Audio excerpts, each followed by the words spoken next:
associative. Donc cette voie ouvrira la traduction des aspirations des citoyens en front de lutte populaire avec des revendications politiques précises qui garantissent une transition ordonnée vers la totale souveraineté populaire et dans les conditions les plus optimales. Face à cette contestation qui a pris forme d'une lutte générale, le régime marocain a répondu doublement. D'abord, la répression, des intimidations, mais surtout l'emprisonnement de plus de, aujourd'hui on décompte plus de 260 prisonniers politiques au Maroc. Encore plus important, et s'est trouvé dans l'obligation de réagir sur le plan politique, mais sans rien concéder sur le fond. Ainsi, la nouvelle constitution a fait du gouvernement une hyper-administration qui n'a aucun pouvoir de décision sur les options stratégiques du pays. Cette réaction du pouvoir a permis au relais du régime pour mener une opération de communication sans précédent afin de présenter la nouvelle constitution comme étant exemplaire. Et d'ailleurs, cette propagande opère non seulement au Maroc, mais aussi à l'étranger, et notamment en France. Je me rappelle quand les dirigeants français, notamment Alain Juppé et Nicolas Sarkozy, ont qualifié le toilettage de la Constitution étant exemplaire et voilà, toujours exemplaire. Donc il est nécessaire de comprendre la complicité entre l'État français et la classe dominante au Maroc. En effet, le Maroc reste en réalité une colonie de la France, même s'il y a d'autres tuteurs et que les rapports de dépendance sont de plus en plus complexes. Sur le plan économique, la présence française reste hégémonique. Depuis le début de cette décennie, près de 400 multinationales sont présentes dans les secteurs les plus divers. 750 sociétés industrielles sur 1200 sont contrôlées par ces firmes, dont plus de la moitié sont françaises, soit un poids significatif de 35% de la production industrielle. Le boom des investissements étrangers est lié pour l'essentiel à des opérations de portefeuille et d'acquisition liées à la privatisation, à des concessions d'actifs particulièrement avantageuses ou à des gros contrats. D'ailleurs, en 2007, quand Sarkozy est parti au Maroc, il avait signé des accords de coopération de près de 2 milliards de dollars.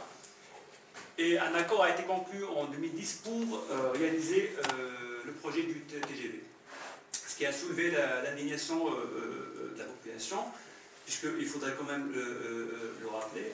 C'est pas qu'on n'a pas besoin du TGV, mais il y a des priorités dans le pays. Il y a des régions qui sont très très reculées, il y a des enfants qui marchent plus de 2 ou 3 heures pour aller à l'école. Et l'état des services comme la santé et l'éducation, ils sont dans un état catastrophique. Plus largement, la privatisation a permis un accaparement des ressources et des actifs à des conditions avantageuses, assurant des marges de profit considérables qui servent à l'expansion de la maison mère. L'exemple des conditions de cession de Maroc Télécom ou la politique de Veolia, Amandis, sont à l'image même des règles tacites du capitalisme global. Faire le maximum de profit au détriment des besoins de la population locale. Les filiales des multinationales réalisent des retours sur investissement qui sont parmi les plus lucratifs du groupe. À titre d'exemple, les bénéfices de Vivendi, jusqu'à peu, actionnaire de Maroc Télécom, a permis le redressement du groupe mis à mal en France. Il faut rappeler que l'Union européenne, mais aussi la Banque mondiale et le FMI, ou encore les multinationales interviennent dans toutes les phases du processus. Les opérations de privatisation et d'investissement ont été facilitées et promues par des contacts directs entre les membres du cabinet royal et les investisseurs étrangers.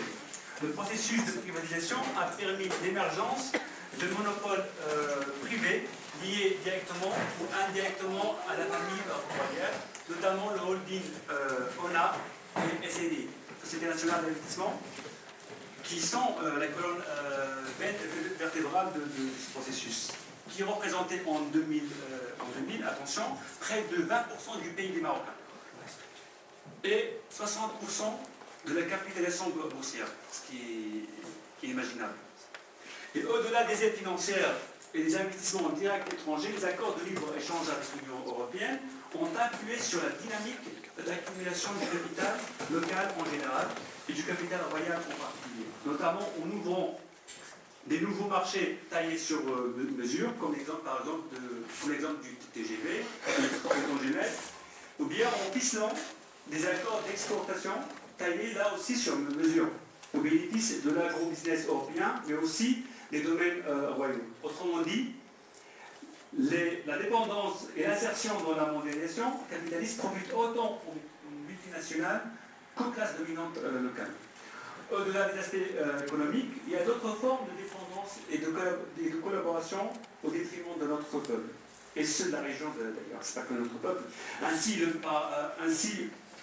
par exemple, le Maroc est un dispositif essentiel dans le maintien de la France-Afrique, notamment par le soutien militaire aux expéditions néocoloniales de l'État français, qu'on vient de rappeler récemment l'exemple du Mali, où des contingents militaires marocains ont été envoyés. Il faut prendre en compte le soutien spécifique de l'État français à la monarchie. Il vise à construire une image publique du royaume qui n'a rien à voir avec la réalité, en le présentant comme un État d'ouverture, démocratique et globalement respectueux des droits humains. On ne trouvera pas sur le plan médiatique et politique des critiques même des pratiques du pouvoir. Pendant les mobilisations de 2011-2010, aucun organe de presse n'a relayé les mobilisations qui ont eu au Maroc comme ailleurs. Et ce lien s'explique de par la relation, on l'a décrit en France, la politique de la Mamounia, où il y a beaucoup d'hommes politiques et médiatiques qui sont directement liés au pouvoir. Et même ces médias, ils sont liés à de grandes entreprises comme Dassault et Bouygues Télécom, pas Bouygues en général. D'autres dimensions sont moins connues, notamment dans le domaine sécuritaire. Il existe depuis longtemps des accords de coopération sécuritaire dont les termes sont peu connus, mais qui apparaissent sur le terrain. L'aide à la formation et restructuration des différents services répressifs, le transfert du savoir-faire, entre guillemets, dans la gestion musclée des conflits sociaux, comme d'ailleurs la proposition de Michel Maria pour la Tunisie, ce qui est un cas très très concret, et l'équipement en matériel de répression. Ça veut dire qu'aujourd'hui, on se fait réprimer au Maroc grâce à l'aide de l'État français. Voilà.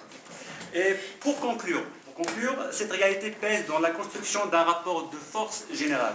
Néanmoins, des secteurs de plus en plus importants du mouvement social et démocratique perçoivent ce lien. Et ce n'est pas étonnant d'ailleurs qu'on a vu dans les rues du Maroc que le slogan « Dégage » visait aussi les grandes multinationales comme Amandis et Veolia.